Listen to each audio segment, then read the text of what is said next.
হাসনাত আব্দুল্লাহ কখনো কোনো ভয়ভীতির কাছে মাথা নত করবে না। সারা বাংলাদেশের মানুষকে এই আহ্বানটা জানাবো, ঋণ খেলাপি, ব্যাংক ডাকাত, দুর্নীতিবাজ, চাঁদাবাজদের জন্য আমরা পরবর্তী বাংলাদেশ জাহান্নাম বানিয়ে দেবো ইনশাআল্লাহ। প্রতিদ্বন্দ্বী প্রার্থী হিসেবে আমি এটা দেখছি না, আমি দেখছি এটা ঋণ খেলাপি এবং ব্যাংক ডাকাতদের বিরুদ্ধে বাংলাদেশ এবং সাধারণ জনগণের একটা যুদ্ধ। আমি এই যুদ্ধটা শুরু করেছি এবং এটার মধ্য দিয়ে পুরো বাংলাদেশ এটা বার্তা পেয়েছে, যদি আপনি ন্যায়ের পথে থাকেন, আপনি আইনের পথে থাকেন, ব্যাংক ডাকাত এবং ঋণ খেলাপিরা যতই শক্তিশালী হোক না কেন, দিন শেষে বাংলাদেশ এবং জনগণের বিজয় হবে। আপনি দেখেন একটা মানুষ 130 কোটি টাকারও বেশি হচ্ছে ঋণ খেলাপি।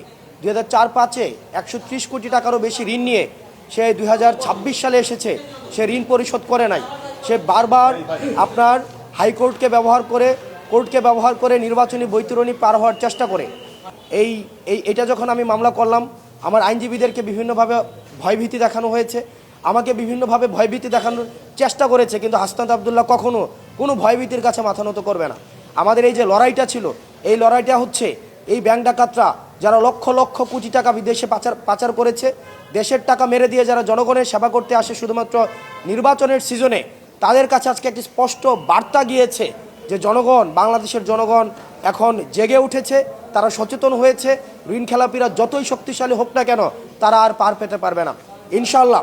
আমরা বিশ্বাস করি 12 তারিখে জনগণের ভোটে নির্বাচিত হয়ে আমরা ঋণ খেলাপিদের জন্য পরবর্তী বাংলাদেশ জাহান্নাম বানিয়ে দেব। এটা সারা বাংলাদেশের মানুষের বিজয় এবং বাংলাদেশের মানুষের কাছে একটি বার্তা, আপনার পথ যদি ন্যায়ের হয়, পথ যদি আইনগত হয়, পথটা যত লড়াইয়ের হোক না কেন, সংগ্রামীর হোক না কেন, কঠিন হোক না কেন, দিন শেষে আপনার বিজয়ী হবেই। তবে সেক্ষেত্রে আপনাকে ধরে থাকতে হবে। আর আপনারা আমার ওই আসনে আরও 4 জন প্রার্থী রয়েছে এবং আপনি দেখেন এটা খুব সহজ একটা প্রক্রিয়া। আপনি নির্বাচনে অংশগ্রহণ করতে হলে এটা পরীক্ষার মতো, আপনাকে টেস্টে পাস করতে হবে, আপনার ফর্ম ফিল আপের টাকা দিতে হবে। আপনি টেস্টে পাস না করেন, ফর্ম ফিল আপের টাকা না দেন, আপনার তো পরীক্ষার মধ্যে তো আপনাকে আহ্বান করা হবে না। তো সেই জায়গা থেকে অনেকেই ভাবছে যে ওনাকে হয়তো এটা খুব সিম্পল হয়েছে, উনি 11 বিষয়ে ফেল করেছে, উনি হচ্ছে ফর্ম ফিল আপের টাকা দিতে পারে নাই। আমি শুধুমাত্র এই জিনিসটাই হচ্ছে নির্বাচন কমিশনকে দেখিয়ে দিয়েছি যে উনি টেস্টে ফেল করেছে, ফর্ম ফিল আপ যথাসময়ে করতে পারে নাই। এখন এই কারণে ওনার প্রার্থিতা হচ্ছে আজকে এই যে মহামান্য হাইকোর্টের রায়ে আজকে এই জায়গায় এসে আপিল বিভাগের রায়ে আজকে এই জায়গায় এসে পৌঁছেছে।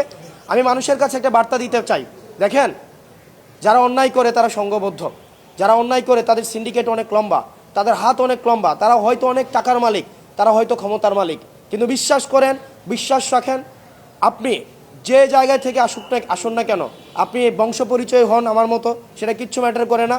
কিন্তু আপনি যদি ন্যায়ের পথে থাকেন, আপনার অপরাধীরা যতই ক্ষমতাশীল হোক না কেন, দিন শেষে তাদের পরাজয় নিশ্চিত থাকবে। শুধুমাত্র আপনাকে ন্যায়ের পথে অটল থেকে দৃঢ়ভাবে লড়াইটা চালিয়ে যেতে হবে।